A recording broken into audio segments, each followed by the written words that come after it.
फिर उन्होंने धीरे से कहा, तुम सब बहुत लंबा सफर तय करके आए हो, थोड़ा विश्राम करो, कुछ खा पी लो, फिर घर लौट जाओ। लेकिन भाइयों की आवाज एक साथ उभरी, गुरु माँ हम लौटेंगे, पर अपने भाई और उसकी पत्नी को साथ लेकर ही, वरना हम भी यहीं अपने प्राण छोड़ देंगे। गुरु मैन के चेहरे पर अब करुणा की रेखा थी। वो उठी और उन्हें एक और इशारा करके कहा, देखो वो जो पत्थर का पुतला खड़ा है वही है तुम्हारा अमन। सांसें थम गईं, चाहों भाइयों की आंखें भर आईं और उसकी पत्नी अब भी उस राक्षस की गुफा में 7 ताले के भीतर कैद है। अमन ने भी उसे निकालने की कोशिश की थी, पर उसने मेरी एक बात नहीं मानी, और देखो उसका अंजाम क्या हुआ। अगर तुम सब भी गलती कर बैठे तो वही होगा जो अमन के साथ हुआ। भाइयों ने एक स्वर में कहा, गुरु माँ हम वचन देते हैं, अब एक एक शब्द आपकी आज्ञा से ही उठेगा। गुरु माँ ने उनकी आंखों में झांका। प्रेम सच्चा था, संकल्प अटल था। फिर बोली, ठीक है, जो गलती अमन ने की उसे दोहराना मत, वरना पत्थर बनने से कोई नहीं बचा सकेगा। गुरु मैन ने उन्हें सब कुछ समझा दिया।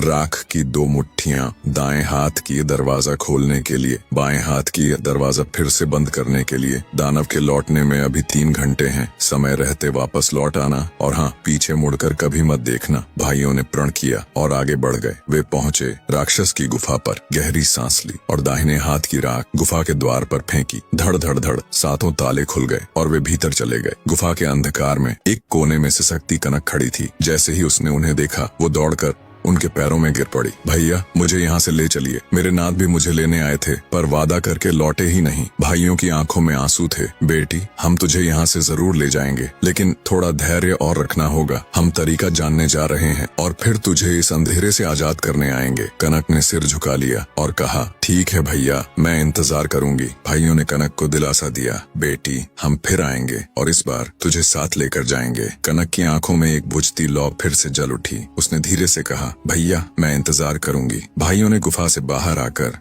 बाएं हाथ की राख द्वार पर फेंक दी। गुफा फिर से बंद हो गई, लेकिन किस्मत छुपे हुए तूफान की तरह पीछे खड़ी थी। तभी जंगल की सिहरती हवाओं में एक स्वर गूंजा, हे भाइयों, मैं एक लाचार लंगड़ा आदमी हूँ, तुम्हारे पीछे पीछे आ रहा था, अब चल नहीं पा रहा, थोड़ा सहारा दे दो, ईश्वर भला करेगा। स्वर दर्द में डूबा हुआ था, मगर वह दर्द नकली था। ये था दानव वर्गासुर, जो अब इंसानी आवाज में धोखा दे रहा था। भाइयों ने गुरु मैन की चेतावनी भुला दी। उन्होंने पीछे मुड़कर देखा। अगले ही पल एक के बाद एक सभी भाई पत्थर बन गए। जैसे ही वे जमे, गुफा के पास खड़ा दानव हंस पड़ा। अब कौन आएगा बचाने, अब कौन सह पाएगा सज्जा। उसने पत्थर बने भाइयों को फिर से गुफा में कैद कर दिया। अब वो कनक के पास पहुंचा और बोला, कौन थे ये लोग, मेरे पीछे क्यों आए थे। कनक ने सिर झुका लिया, मुझे क्या पता, मैं तो 7 ताले के भीतर बंद हूँ, बाहर क्या होता है नहीं जानती। दानव गुर्राया, उन गुस्ताखों को सजा मिल चुकी है, अब देखता हूँ अगला कौन आता है। कनक की आंखें फटी रह गईं, उसके पैरों के नीचे से जमीन खिसक गई। क्या मेरे जेठ भाई अब वो भी नहीं रहे। अब कनक ने जीने की उम्मीद ही छोड़ दी। उधर उज्जैन में शाम का अंधेरा घर के आंगन पर छा चुका था। दीवार में गड़े 6 तीर अब एक एक कर गिरने लगे। 6 तीर, 6 पत्थर, 6 मातम। माँ और भाभियां चीखती रहीं, बिलखती रहीं।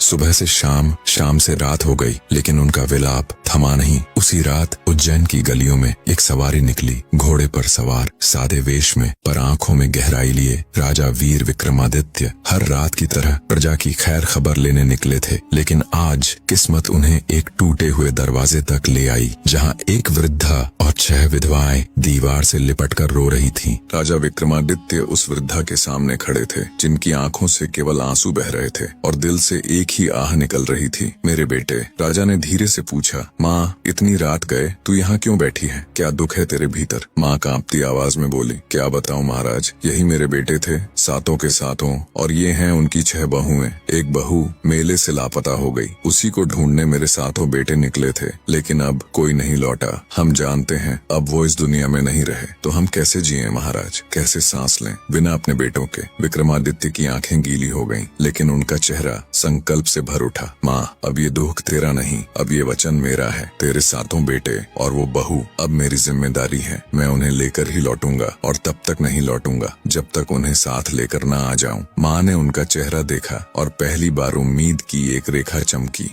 क्या होगा कहानी का अगला मोड़, जानने के लिए बस इसी वीडियो पर क्लिक करें। जरूर देखें, क्योंकि हर पल है रहस्य से भरा। और अगर ऐसी दिलचस्प कहानियां पसंद हैं तो चैनल को सब्सक्राइब जरूर करें वीडियो को लाइक करें और कमेंट में बताइए अगली दास्तान किस रहस्य से पर्दा उठाए।